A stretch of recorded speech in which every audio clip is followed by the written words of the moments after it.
I don't do favourites. I love actually all the Shakespeare plays I teach, and probably for different reasons, because I'm teaching them at different year levels. So with my year 12s, I teach King Lear. It's wonderful. It's asking all the great big questions, what it is to be human, is man no more than this? It's fabulous. So I love that on that sort of way.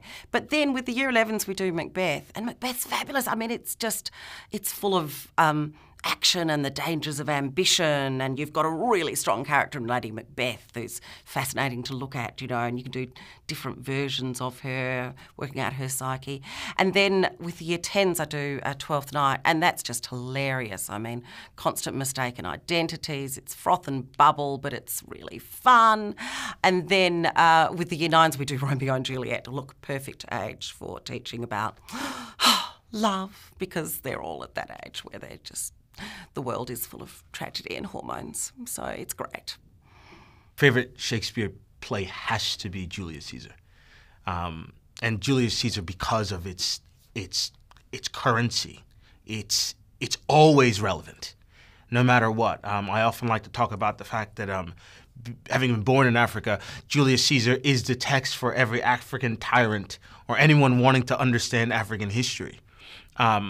It is the best breakdown of what happens in those back alleys, in those dark rooms, whether it's Canberra or Washington, D.C. It has to be Julius Caesar.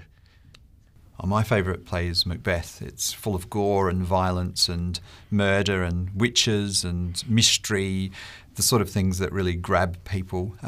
Modern films contain all those same elements as well, but also because it explores that element in us, that drive toward doing the wrong thing, that inclination, and then that point, the tipping point where finally you make that decision and the spiralling downwards afterwards. What would bring you to actually finally do it, and then the consequences. I think it's very powerful for that and speaks to us quite relevantly.